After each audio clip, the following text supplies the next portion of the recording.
ಟಿವಿಗೆ ಸ್ವಾಗತ. ನಾನು ಶ್ರೀರಕ್ಷಾ ಹಿರೇಮಠ್. ಇನ್ಸ್ಪೆಕ್ಟರ್ ವಿರುದ್ಧ ಈಗ ಅತ್ಯಾಚಾರ ಆರೋಪ ಕೇಳಿ ಬರ್ತಾ ಇದೆ. ಇನ್ಸ್ಪೆಕ್ಟರ್ ವಿರುದ್ಧ ಅತ್ಯಾಚಾರ ಆರೋಪ. ಡಿಜೆ ಹಳ್ಳಿ ಇನ್ಸ್ಪೆಕ್ಟರ್ ಸುನೀಲ್ ಸಂಕಷ್ಟಕ್ಕೆ ಎದುರಾಗಿದ್ದಾರೆ. ಮದುವೆ ಭರವಸೆ ನೀಡಿ ಲೈಂಗಿಕ ದೌರ್ಜನ್ಯ ಎಸಗಿದ್ದಾರೆ. ಮುಸ್ಲಿಂ ಮಹಿಳೆಗೆ ಮದುವೆ ವಂಚನೆ ಆರೋಪ ಈಗ ಕೇಳಿ ಬರ್ತಾ ಇರುವಂತದ್ದು. ಮುಸ್ಲಿಂ ಮಹಿಳೆ ಮದುವೆ ವಂಚನೆ ಆರೋಪ ಈಗ ಕೇಳಿ ಬರ್ತಾ ಇದೆ. ಮಹಿಳೆಯಿಂದ ಪೊಲೀಸ್ ವಿರುದ್ಧ ಈಗ ದೂರು ದಾಖಲಾಗಿರುವಂತದ್ದು. 1 ವರ್ಷದಲ್ಲಿ 3 ಬಾರಿ ದೌರ್ಜನ್ಯ ಆರೋಪ ಈಗ ಕೇಳಿ ಬರ್ತಾ ಇದೆ. ಡಿಜೆ ಹಳ್ಳಿ ಪೊಲೀಸ್ ಠಾಣೆ ಇನ್ಸ್ಪೆಕ್ಟರ್ ಸುನೀಲ್ ವಿರುದ್ಧ ಈಗ ಅಲ್ಪಸಂಖ್ಯಾತ ಸಮುದಾಯದ ಮಹಿಳೆ ಅತ್ಯಾಚಾರ ಆರೋಪ ಎಸಗಿದ್ದಾಳೆ. ಅತ್ಯಾಚಾರ ಆರೋಪವನ್ನ ಮಾಡ್ತಾ ಇದ್ದಾಳೆ. ಬೆಂಗಳೂರಿನ ಡಿಜೆ ಹಳ್ಳಿ ಠಾಣೆಯ ಇನ್ಸ್ಪೆಕ್ಟರ್ ಸುನೀಲ್ ಅವರ ವಿರುದ್ಧ ಈಗ ಮಹಿಳೆ ಆರೋಪವನ್ನ ಮಾಡ್ತಾ ಇರುವಂತದ್ದು. ರಿಜಿಸ್ಟರ್ ಮದುವೆ ಆಗೋದಾಗಿ ಅವರು ನಂಬಿಸಿ 1 ವರ್ಷದಲ್ಲಿ 3 ಬಾರಿ ಲೈಂಗಿಕವಾಗಿ ಆಕೆಯನ್ನ ಬಳಸಿಕೊಂಡಿದ್ದಾರಂತ ಆಕೆ ಈಗ ಆರೋಪವನ್ನ ಮಾಡ್ತಾ ಇರುವಂತದ್ದು. 1.5 ವರ್ಷ ಹಿಂದೆ ನಾನು ಕಂಪ್ಲೇಂಟ್ ಕೊಡೋದಕ್ಕೆ ಡಿಜೆ ಹಳ್ಳಿ ಸ್ಟೇಷನ್ಗೆ ಹೋಗಿದ್ದೆ. ಅಲ್ಲಿ ಇನ್ಸ್ಪೆಕ್ಟರ್ ಸುನೀಲ್ ಅನ್ನೋರು ನನಗೆ ಆಯಿತು, ನಿಮಗೆ ಅಮೌಂಟ್ ಬರೋದಿದೆಯಲ್ಲ, 1 ವಾರದಲ್ಲೇ ನಾನು ಏನಿರೋದು ಕ್ಲಿಯರ್ ಮಾಡಿಸ್ಕೊಡ್ತೀನಿ ಅಂತ ಕಂಪ್ಲೇಂಟ್ ತೊಗೊಂಡು ಅಲ್ಲಿ ಒಬ್ಬರು ಪ್ರಕಾಶ್ ನನಗೆ ವಿಷಯ ತಿಳಿಸ್ತಾರೆ. ಅವರು ಫಸ್ಟು ನನಗೂ ಇದಕ್ಕಿಂತ ಮೊದಲು ನನಗೂ ಅವ್ರಿಗೂ ಸ್ವಲ್ಪ ಆಗ್ತಿರ್ಲಿಲ್ಲ. ಪ್ರಕಾಶ್ಗೂ ನನಗೂ ಅವರು ASC ಸಿಂಗಲ್ ಸ್ಟಾರ್, ಅವ್ರಿಗೂ ನನಗೂ ಆಗ್ತಾ ಇರಲಿಲ್ಲ. ಹಂಗಾಗಿ ನಾನು ಹೇಳಿದೆ, ಸರ್ ನಾನು ಇವ್ರ ಜೊತೆ ಹೋಗೋದಿಲ್ಲ, ಬೇರೆಯವ್ರ ಜೊತೆ ಯಾರಿಗಾದ್ರೂ ಅರೇಂಜ್ ಮಾಡಿ ಕಳಿಸಿ ಹೋಗ್ತೀನಿ ಅಂತ. ಸರಿ ಆಯಿತು, ನಾನು ಹೆಂಗಾದರೂ ಮಾಡಿ ಒಟ್ಟಿನಲ್ಲಿ ನನಗೇನು ಅಮೌಂಟ್ ಬರೋ ರೀತಿಲಿ ನಾನು ಮಾಡ್ತೀನಿ ಅಂತ ಹೇಳಿದ್ರು. ಸರಿ ಅಂತ ಹಂಗೆ ಪರಿಚಯ ಆಗ್ತಾ ಮೆಸೇಜು ಸ್ಟಾರ್ಟ್ ಆಯಿತು. ಗುಡ್ ಮಾರ್ನಿಂಗ್, ಗುಡ್ ಈವ್ನಿಂಗು ಅದೆಲ್ಲ ಮೆಸೇಜಸ್ ನಡೀತಾನೆ ಇತ್ತು. ಆಮೇಲೆ ಏನು ಮಾಡ್ಕೊಂಡಿರೋದು ಏನು ಅಂತ ಎಲ್ಲ ಕೇಳಿದ್ರು. ನಾನು ಹೇಳಿದೆ, ಸರ್ ನಾನು ಒಬ್ರಿಗೆ ಲವ್ ಮಾಡ್ತಾಯಿದ್ದೆ, ತುಂಬ ವರ್ಷದಿಂದ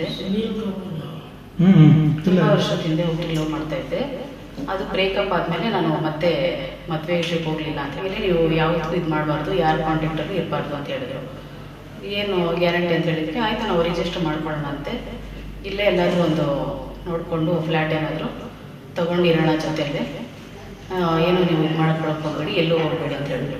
ರಿಜಿಸ್ಟರ್ ಮ್ಯಾರೇಜ್ ಆಗ್ತೀನಿ. ಹಾಂ, ರಿಜಿಸ್ಟರ್ ಮ್ಯಾರೇಜ್ ಆಗ್ತೀನಿ, ಜೊತೆಲೇ ಇರ್ತೀನಿ, ನನಗೂ ಹೋಗೋದು ಬರೋದಕ್ಕೆಲ್ಲ ದೂರ ಆಗುತ್ತೆ, 8ನೇ ಮೈಲಿಗೆ ಹೋಗ್ಬೇಕು, ನಾನು ಇಲ್ಲೇ ಇರ್ತೀನಲ್ವ, ಹಂಗಾಗಿ ಇಲ್ಲೇ ಎಲ್ಲರೂ ಮನೆ ನೋಡು ಅಂತ ಹೇಳಿದ್ರು. 2-3 ಕಡೆ ಎಲ್ಲ ಮನೆಗಳೆಲ್ಲ. ಇನ್ನು ಇದಷ್ಟೇ ಅಲ್ಲದೆ ಖಾಸಗಿ ಫೋಟೋ ಮತ್ತು ವಿಡಿಯೋನ ಇಟ್ಕೊಂಡು ನಮ್ಮ ವಿಚಾರವನ್ನ ಯಾರಿಗಾದ್ರೂ ನೀನು ಹೇಳಿದ್ರೆ ಕೊಲೆ ಮಾಡೋದಾಗಿ ಬೆದರಿಕೆಯನ್ನ ಕೂಡ ಹಾಕ್ತಾ ಇದ್ದಂತೆ ಆ ಇನ್ಸ್ಪೆಕ್ಟರ್ ಸುನೀಲ್. ಈ ರೀತಿಯಾಗಿ ಆತನ ಮೇಲೆ ಈಗ ಇನ್ಸ್ಪೆಕ್ಟರ್ ವಿರುದ್ಧವಾಗಿ ಆರೋಪವನ್ನ ಮಹಿಳೆ ಮಾಡ್ತಾ ಇರುವಂತದ್ದು. ಇನ್ನು ನ್ಯಾಯಕ್ಕಾಗಿ ಪೊಲೀಸ್ ಮಹಾನಿರ್ದೇಶಕರ ಮೊರೆಯನ್ನ ಈಗ ಹೋಗಿದ್ದಾಳೆ ಆ ಮಹಿಳೆ.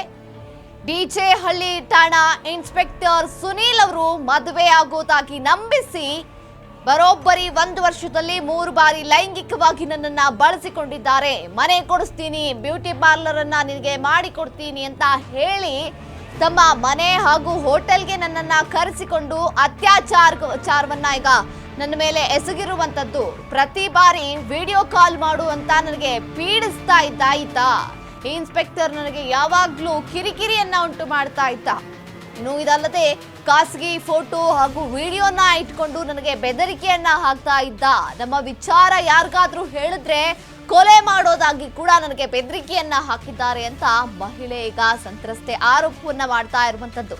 ಇನ್ನು ಇನ್ಸ್ಪೆಕ್ಟರ್ ಸುನೀಲ್ ಹಾಗೂ ಸಂತ್ರಸ್ತೆಯ ನಡುವಿನ ವಾಟ್ಸಪ್ ಚಾಟಿಂಗ್ ಕೂಡ ಈಗ ಬಯಲಿಗೆ ಬಿದ್ದಿರುವಂತದ್ದು. ಇದರಲ್ಲಿ ಇಬ್ಬರು ಅನ್ಯೋನ್ಯವಾಗಿ ಚಿನ್ನು ಮುದ್ದು ಎಂದು ಮೆಸೇಜ್ ಮಾಡಿರುವಂತಹ ಚಾಟ್ಗಳು ಕೂಡ ಈಗ ಬಯಲಾಗಿರುವಂತದ್ದು.